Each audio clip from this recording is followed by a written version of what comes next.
Sou Maria Paula Simões, sou docente da Escola Superior Agrária do Instituto Politécnico Castelo Branco. Eu sou docente na área da produção frutícola e desenvolvi toda a minha componente de investigação na cultura do pessegueiro, com especial incidência no processo de produção. Este curso é sobre a monda de frutos em pomares de pessegueiros. O objetivo específico é adquirir competências para a realização da monda manual de frutos nesta cultura, tanto no que respeita à sua realização como à determinação da sua época e intensidade. A monda de frutos consiste em retirar frutos da árvore no início do seu desenvolvimento. O objetivo é obter frutos de maior calibre quando se realiza a colheita.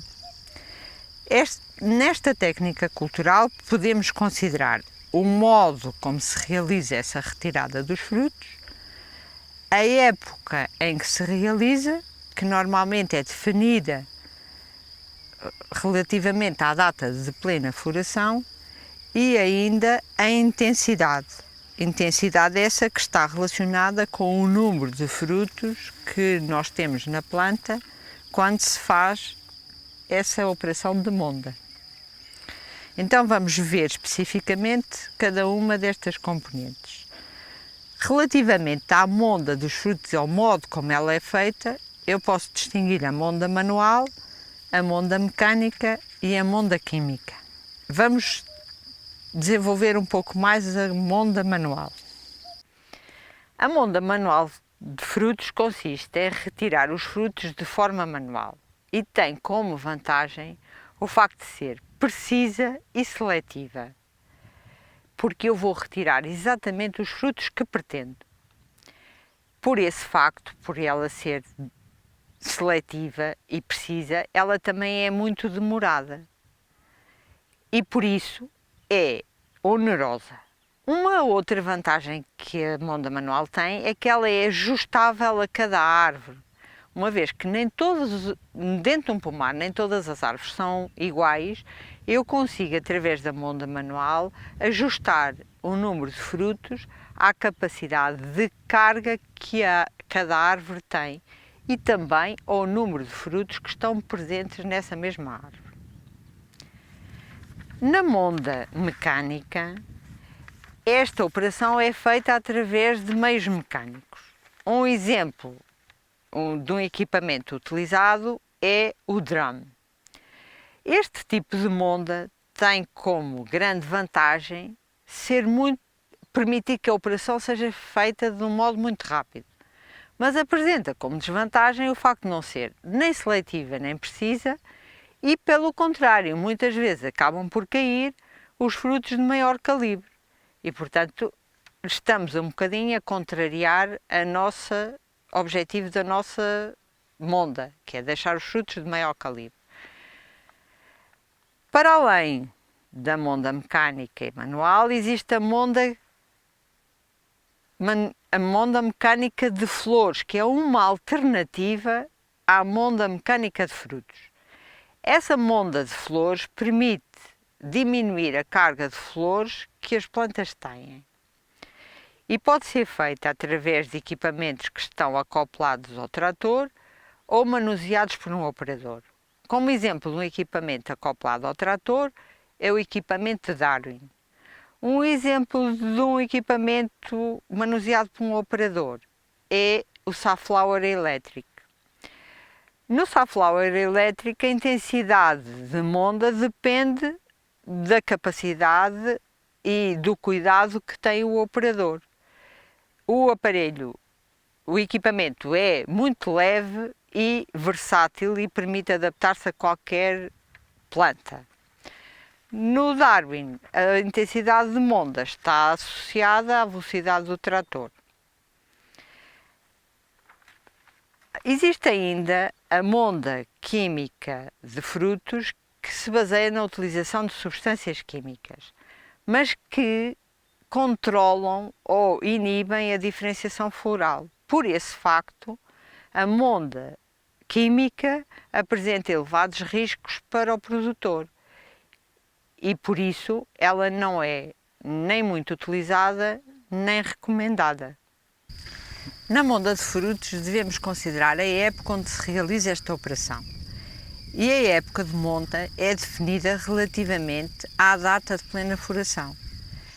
A data de plena floração é determinada com base na observação dos estados fenológicos. A data de plena floração corresponde à data onde se observa a maior percentagem de gomos no estado fenológico F, ou seja, a maior percentagem de gomos com a flor aberta. A data de plena floração depende da cultivar, havendo cultivares com uma floração mais temporã e cultivares com uma floração mais tardia. E depende também das condições climáticas do ano. Para a região da beira interior, considerando a maioria das cultivares, a data de plena floração ocorre durante o mês de março, podendo haver umas mais no início do mês de março e outras mais no final do mês de março. A sigla DAPF significa dias após a plena floração e esse período leva a diferentes desenvolvimentos dos frutos na época correspondente. Então, esta cultivar é a cultivar Diamond Princess e neste momento encontra-se aos 18 DAPFs, ou seja, 18 dias a plena floração. E como podemos ver, nós temos ainda o cálice da flor agarrado ao pequeno fruto que está em desenvolvimento. É uma monda, se eu realizar a operação nesta data, é uma monda realizada 18 dias após a plena floração, onde os frutos ainda se encontram com um desenvolvimento bastante incipiente. Esta é a cultivar Rich Lady, onde se encontra nesta data aos 28 dias após a plena floração. Portanto, eu tenho frutos que já têm um desenvolvimento superior a 1,5 cm de diâmetro, embora encontre também frutos mais pequenos, apenas com 9 mm a 1 cm de desenvolvimento.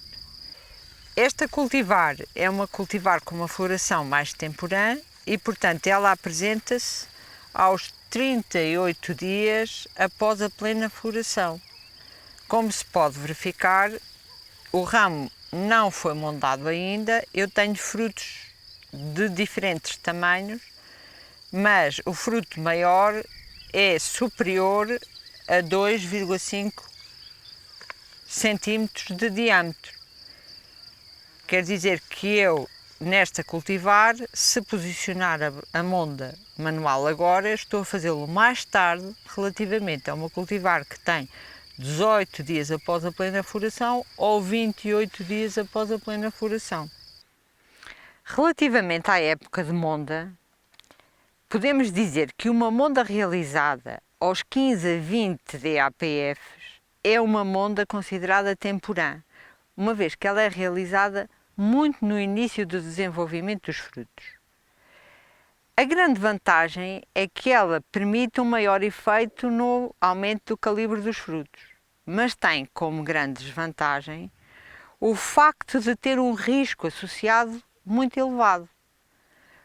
Porque ao realizarmos a monda, muitas vezes nós podemos estar a retirar ou a deixar frutos que têm apenas um vingamento aparente. E, por outro lado, podem ocorrer condições climáticas que vão fazer cair os frutos que nós deixamos nas árvores. E, portanto, pode ter um resultado de diminuir demasiado o número de frutos existentes. Temos uma monda, se a monda for realizada aos 35 a 45 DAPFs, ela é realizada mais tardiamente, ou seja, mais tarde no período de desenvolvimento dos frutos e, portanto, vamos apanhar frutos que têm um diâmetro médio à volta dos 2 cm. A vantagem é que eu consigo ser muito mais precisa na seleção dos frutos, porque eles têm desenvolvimentos diferentes e eu consigo identificar muito bem qual é o fruto maior e qual é o fruto que está menos desenvolvido. A desvantagem é que o seu efeito no aumento do calibre dos frutos é mais pequeno e, portanto, eu terei que sempre que jogar com estas duas vantagens e desvantagens para posicionar a monda. A intensidade de monda depende essencialmente do vingamento inicial. Quando o vingamento inicial é elevado, a minha intensidade de monda é maior. Quando o vingamento inicial é baixo, a minha intensidade de monda é menor ou, em casos de baixo vingamento, não há necessidade de monda de frutos. Relativamente ao processo fisiológico de cada planta, o que interessa é o número de frutos que ficam em cada árvore e não o número de frutos que nós retiramos. Para o cálculo do número de frutos a deixar em cada árvore, eu vou ter em consideração o potencial produtivo do pomar, a densidade das plantas e com esses dois valores vou calcular a produção por cada árvore. Tomemos como exemplo um pomar cuja produção potencial é 30 toneladas por hectare e que tem uma densidade de 800 plantas por hectare. Então, a produção para cada árvore é 37,5 kg por árvore. Se eu considerar que o peso dos frutos está relacionado com o seu calibre e que o calibre mais atrativo, aquele que eu quero produzir, é o calibre 67-73, a esse calibre corresponde um peso médio dos frutos de 170 gramas. Então, eu posso, com base na produção de cada árvore e no peso médio de cada fruto, calcular o número de frutos a deixar em cada árvore, que no exemplo anterior corresponde a 220 frutos por cada árvore. Mas como há alguma facilidade, eu posso dizer que esses 220 frutos correspondem a 55 frutos por cada quadrante. O quadrante é apenas uma maneira mais fácil de contar o número de frutos por cada árvore. Então, esses 55 frutos têm que estar em ramos mistos e em ramos florais. Se eu considerar que cada ramo misto tem entre 50 a 60 centímetros, e se eu considerar ainda que os frutos devem ficar espaçados entre 9 a 12 centímetros, ou seja, uma média de 10 centímetros entre frutos, então cada ramo misto tem aproximadamente 5 frutos. Então os 55 frutos podem estar em 10 ramos mistos, cada um com 5 frutos, e também 5 ou 6 ramos florais, cada um com 1 ou 2 frutos. E isto permite, assim, fazer um cálculo aproximado do número de frutos que tem em cada árvore. Para o cálculo do número de frutos a deixar em cada árvore, eu posso também tirar partido do ábaco da monda. Este ábaco só funciona quando a cor do disco superior coincide com o disco inferior. Sempre que a cor do disco superior não esteja igual, não seja igual à do disco inferior, os números não têm significado. Então vamos utilizar este ábaco considerando que temos um pomar com uma densidade de 1000 plantas por hectare. A esta densidade de plantas pode corresponder a um compasso de 5 por 2, ou 4,5 por 2,2, ou 4 por 2,5. Se a produção esperada é de 25 toneladas por hectare, então, para eu obter um calibre de frutos de 67-73, eu devo deixar em cada árvore 150 frutos. Se eu quiser obter um calibre de 61-67, eu posso deixar 190 frutos por cada árvore. Mas se para este mesmo pomar eu tiver uma produção esperada de 40 toneladas por hectare, então, para esta produção e para obter uma classe de calibre de 67-73, eu devo deixar em cada árvore 235 frutos. Para uma classe de calibre de 61, 67, eu devo deixar em cada árvore 310 frutos por cada árvore. Para realizar a monda dos frutos é muito fácil utilizar umas luvas fininhas que permitem a obtenção de sensibilidade nos dedos e a proteção dos dedos do operador.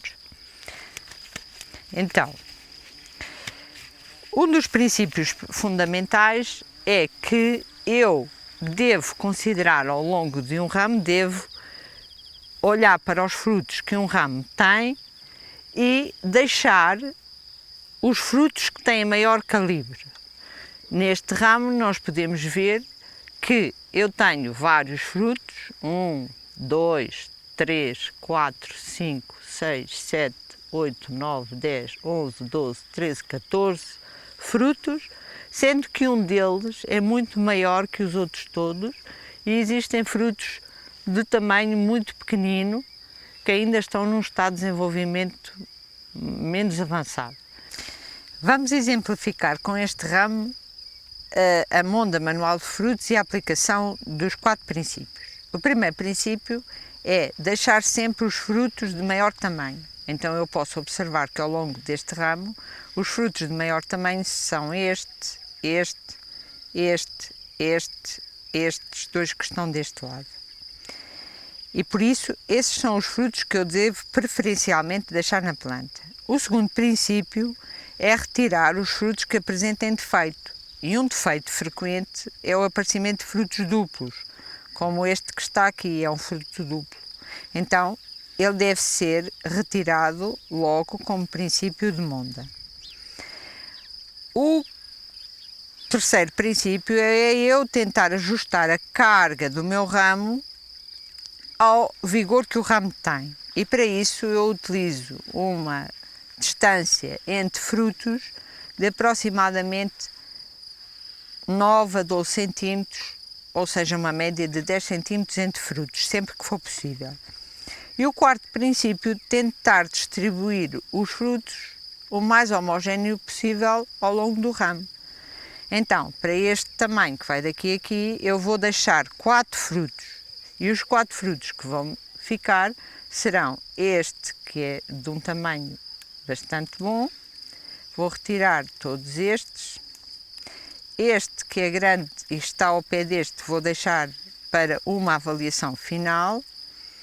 E nesta situação eu tenho aqui o fruto de maiores dimensões. Então eu tenho 1, 2, 3, 4, 5 frutos e para este ramo eu posso deixar apenas 4, vou retirar o mais pequeno e que esteja mais próximo que é este. Então não consigo obter o princípio da repartição mais homogénea possível, mas dou preferência sobre o princípio de deixar os frutos de maior tamanho.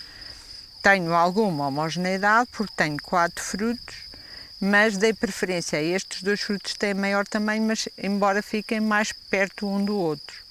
Então este fruto já tem a carga ajustada ao seu próprio vigor e capaz de desenvolver frutos de calibre com valor comercial bastante bom. Para terminar, gostava de relembrar, à semelhança do que foi referido no curso da poda dos pessegueiros, que a qualidade final dos frutos está sempre associada a um conjunto de operações culturais realizadas ao longo de todo o ciclo.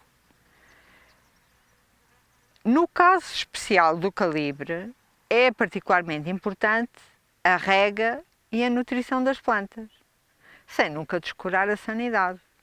Uma planta que não está saudável dificilmente irá produzir frutos em quantidade e qualidade. Espero que este curso tenha sido útil e que tenha proporcionado uma boa aprendizagem, ajudando na obtenção de frutos de bom calibre. Para aprender mais sobre esta cultura, esteja atento, porque esperamos, dentro em breve, disponibilizar mais cursos breves online.